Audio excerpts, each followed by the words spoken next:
여러분, 9월 들어 시장의 흐름이 심상치 않습니다. 달리는 말에 빨리 올라타세요. 구독, 좋아요 눌러주세요.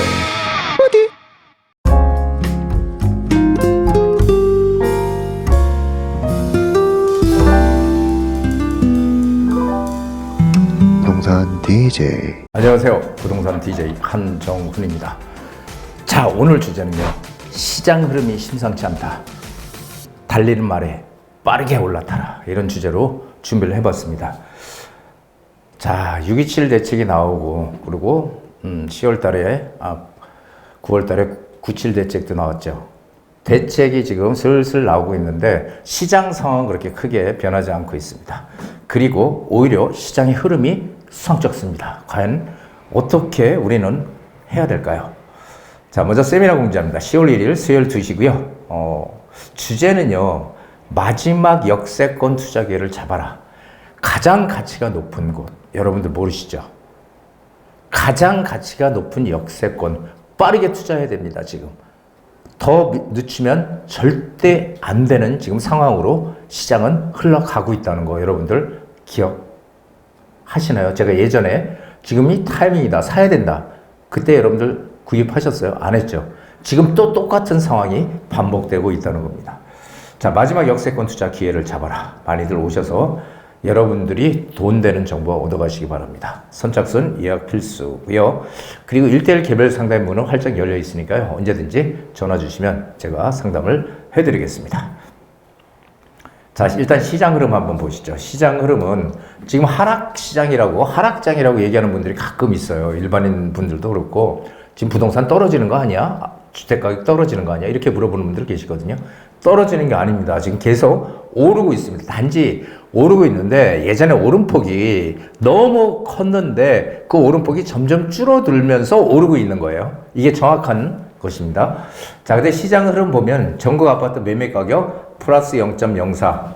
자, 오르고 있다는 거죠. 플러스입니다. 전국으로 봤을 때 수도권은 0.09% 상승, 그리고 인천은 마이너스죠. 인천은 0.01%로 하락으로 이제 바뀌었어요. 하락으로. 5대 광역시 마이너스 0.04 하락했으나 울산은 2주 연속 0.05% 상승, 2주 연속. 그렇다면은 그때까지는 좀 떨어지고 있었다는 얘기죠. 기타 지방은 플러스 0.01로 오히려 하락하다가 반등했다. 자, 이거 보면 어떻습니까? 어떤 데는 오른다 그러고 어떤 데는 떨어진다고, 어떤 데는 흐름이. 그런데요, 이거 지금 한 주의 흐름이거든요. 이게 셋째 주, 9월 셋째 주의 흐름입니다.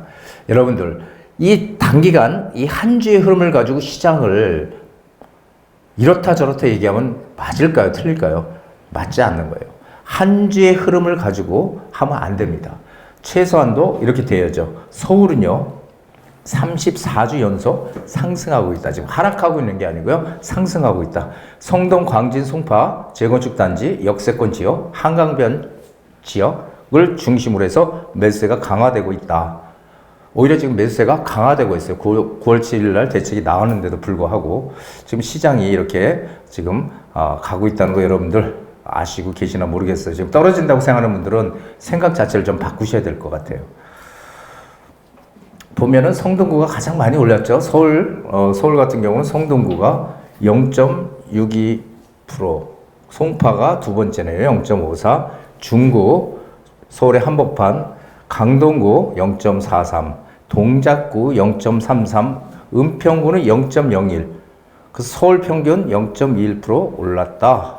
이렇게 시장 흐름이 이렇게 가고 있다라는 것을 얘기해 주고 있습니다. 서울은 34주 연속 오름세를 지금 기록하고 있다라는 거, 여러분들 지금 서울 시장은 오르고 있죠. 자, 그런데 이제 바로 이 전세가가 문제입니다. 지금 전세 대출을 지금 계속 막아놓죠. 계속 지금 전세 대출 막아놓다 보니까 전세 대출 규제 옆으로 월세가 지금 심화가 되고 있다는 거. 월세로 전환한다면 전세 대출 못 받으니까 돈 없는 사람 어떻게 됩니까? 그러면 할 수 없이 월세로 들어가야 되겠죠. 임대차 계약 중에 월세 비중이 64%가 넘어섰다고 합니다. 지금 월세 가속화 현상이 지금 상당히 빠르게 진행되고 있다는 거죠. 자, 전국 아파트 전세가도 28주 연속 상승하고 있다. 지금 전세가 상승이 올해 1월 달이 역전세가 끝났다고 제가 말씀드렸죠. 1월 달부터 계속 지금 전세가가 오르고 있어요. 그래서 제가 말씀드렸지만은 서울은 32주 연속 오름세를 지속하고 있다. 계속 좀 오르고 있다는 얘기입니다. 전세가가. 참 심각하죠. 지금 전세가가 오르니까 계속 집값은 오르고 대출은 전세 대출 안 나오지. 그러니까 할 수 없이 월세로 지금 전환을 하고 있는 그런 상황이다. 아니면 반전세로 전환을 하든지 그런 상황입니다. 지금 전세 신규 물량은 없고요. 그렇죠. 신규 물량 없죠. 뭐 신규 공급이 돼야지 신규 물량이 있는 거 아닙니까? 그리고 구축 물량도 지금 점점 감소하고 있다. 왜냐하면은 뭐 토지거래 허가 구역이라든지 한마디로 그냥 내 집만 한 채 가지고 살아라. 지금 이런 정부의 지금 이 정책 방향이 지금 그런 거 아닙니까? 627 대책도 마찬가지고 대출 안 해주니까 안 해줄 테니까 집 한 채 있던 사람은 한 채 사게 되면은 6개월로 미리 한 채를 팔아라. 결국 1주택 가지고 있으라는 얘기잖아요. 그렇게 되니까 이게 물량이 점점 구축 물량도 없고 신규 물량도 없고 이렇게 되면 어떻게 돼요? 전세난이 발생할 가능성이 상당히 높습니다. 그래서 제가 올해도 계속 누누이 얘기했지만 내년 상반기부터 본격적인 전세난이 시작될 것으로 저는 판단하고 있습니다. 자, 월세로 사는 게 좋을까요? 전세로 사는 게 좋을까요? 아마 대부분의 많은 분들이 나는 월세로 사는 것보다 전세로 사는 게 좋아. 이렇게 얘기할 거예요. 왜 그러냐면은 당연한 거 아닙니까? 우리가 월세로 살면은 매달 내 소득에서 월세가 나가잖아요. 그러니까 안 나가야 되는 돈이 나가잖아요. 근데 전세는 아니죠. 전세는 놔뒀다가 한마디로 맡겨놨다가 나중에 이사 갈 때 찾아가는 게 전세금이잖아요. 그러니까 전세로 사는 걸 다 원하죠. 그런데 전세 사기가 터지면서 이 전세에 대한 인식이 이 정부에서 보는 인식이 상당히 안 좋죠. 그러다 보니까 이 전세 사기를 막기 위해서 전세도 대출도 줄이고 뭐 이런 대책들이 지금 나오고 있는 거 아니에요. 그래서 사실은 전세라는 제도는 우리나라만 있는 고유의 아주 좋은 제도입니다. 이런 좋은 제도가 점점 지금 안 좋은 쪽으로 내몰리는 게 좀 안타깝긴 해요. 자, 전세로 살고 싶죠. 전세로. 그렇죠. 그래서 이거를 정부에서 잘 대처를 잘 해야 되지 않을까. 선진국들은요, 뭐 프랑스나 미국이나 영국이나 마찬가지인데요. 자기 월급의 최소한 4분의 1은 월세로 나갑니다. 그럼 그게 행복한 겁니까? 4분의 1이 월세로 나가는데 안 나갈 수 있으면 안 나가는 게 좋은 거 아니에요? 자, 그래서 이제 월세로 우리가 전부 이제 월세로 바뀐다? 이런 얘기들을 하시는 분들은 과연 서민들, 집이 없는 그런 서민들, 월세든 전세든 들어가 살아야 되잖아요. 그런 분들한테 가장 먼저 타격이 간다는 것도 좀 알아두셨으면, 염두에 두셨으면 좋겠다라는 생각을 합니다. 자, 시장 흐름을 제대로 읽으면 돈 벌 기회가 옵니다. 제가 항상 말씀드렸죠. 저는 기존에 어떻게 될 거다. 그 신문에 기사에 나온 그런 얘기들을 가지고 얘기한 적이 없습니다. 항상 먼저 시장이 어떻게 갈 거다라는 얘기를 먼저 얘기를 했어요. 그렇죠?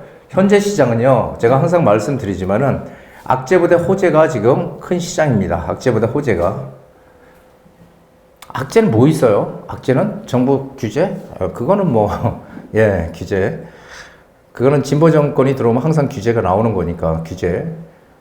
대외적인 악재가 뭐가 있을까요? 우리 뭐 PF 부실이라든지, 그 다음에 역전세라든지, 미분양 사태, 이런 것들은 이미 해소된 거 아니에요? 해소가 된 게 아니고, 그때 좀 심했던 것 뿐이에요.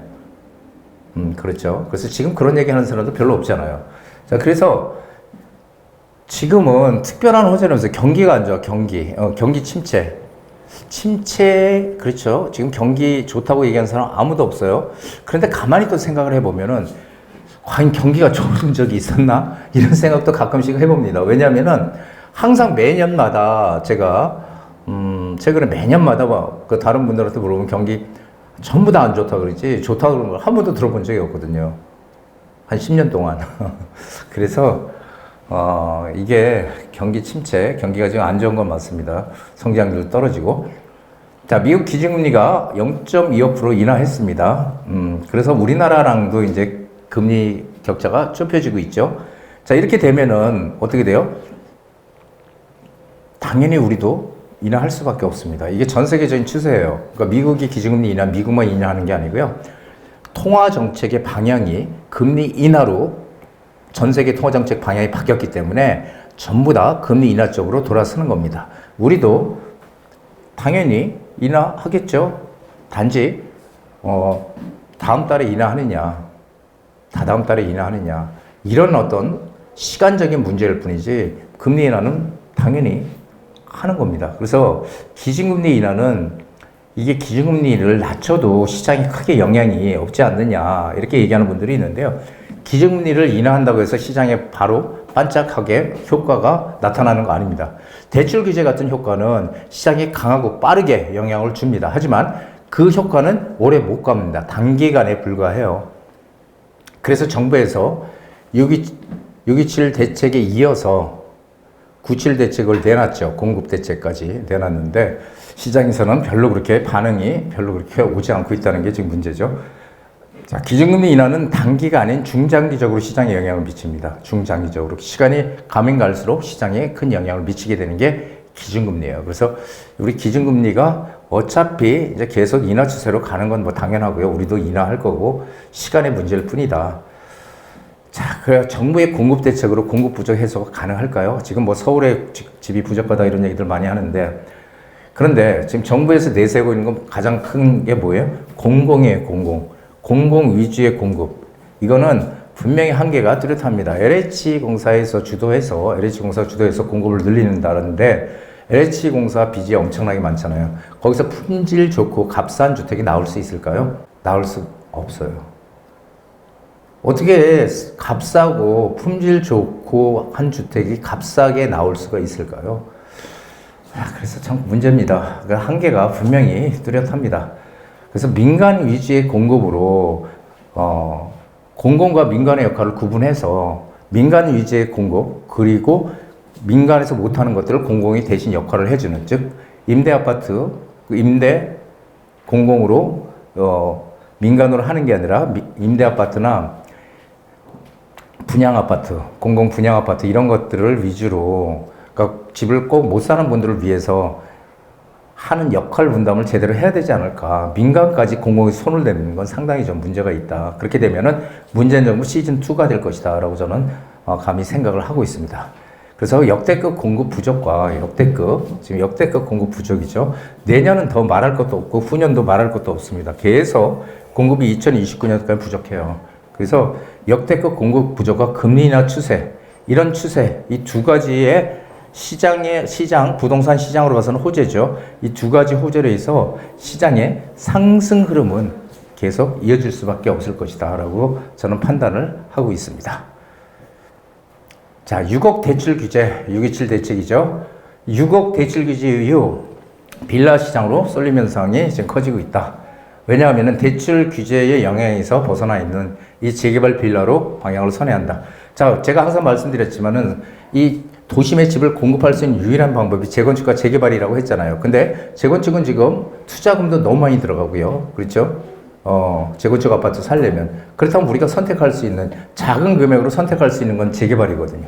그래서 이 재개발 빌라로 지금 방향을 선회하고 있다라는 겁니다. 이 기사가 났습니다. 사실. 자, 신축 빌라의 희소가치.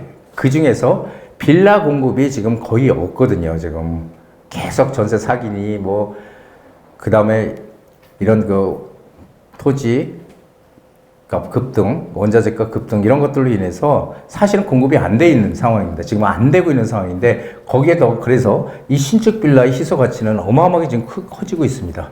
신축 빌라가 나왔다 그러면 서로 살려고 해요. 지금 저도 이렇게 사람들이 이 신축에 대한 선호도가 이렇게 갑자기 커졌으리라고는 생각을 못 했는데 이번 주 상황을 보니까요. 신축 빌라 재개발 지역의 신축 빌라 매물이 그냥 다 빠져나가더라고요. 그래서 재개발 시장으로 지금 빠르게 눈을 돌려야 됩니다. 지금 빠르게 눈을 돌려야지 우리가 거기서 이익을 크게 얻을 수 있지. 더 이상 늦추다가는 죽도 밥도 안 된다는 거 여러분들 꼭 잘 판단하셔가지고 이 재개발 시장에 2, 3억으로 투자할 수 있는 물건 찾아서 무조건 들어가야 됩니다. 그게 우리가 이익을 극대화할 수 있는 마지막 선택이다. 이렇게 생각하시면 됩니다. 자, 10월 1일 수요일 날 특별 세미나입니다. 마지막 역세권 투자 과연 어딘지 기회를 잡으실 분들 오셔서 좋은 기회 만드시기 바랍니다. 기회라는 거는 왔을 때 잡아야지 와도 기회가 왔는지조차 모르는 사람도 많거든요. 그러니까 여러분들은 기회가 왔을 때 꼭 잡는 그런 현명한 우리 투자자들이 되시기 바랍니다. 그리고 1:1 기별 상담 수시로 접수합니다. 자, 지구상에서 가장 좋은 투자는 부동산이다. 이거 어떤 분이 얘기했대요. 뉴욕 출신 부동산 투자자 루이스 글링먼. 뉴욕 출신, 뉴욕이 집값이 가장 비싼 동네에 사는 비싼 동네잖아요. 지구상에서 가장 좋은 투자가 부동산이랍니다. 자, 부동산 투자하는 방향은 많죠. 부동산도 있고, 주식도 있고, 코인도 있고, 채권에 투자하는 방법도 있고, 금에 투자하는 방법도 여러 가지 다양한 재테크가 있지만, 우리나라 사람들이 가장 많이 하는 투자가 바로 부동산 투자죠. 여러분들 부동산 투자로 대박 나시기 바랍니다. 한정훈의 부동산 DJ에서는 여러분들의 고민을 기다립니다. 영상을 보시고 투자에 관심 있으신 분은 지금 바로 연락 주시기 바랍니다.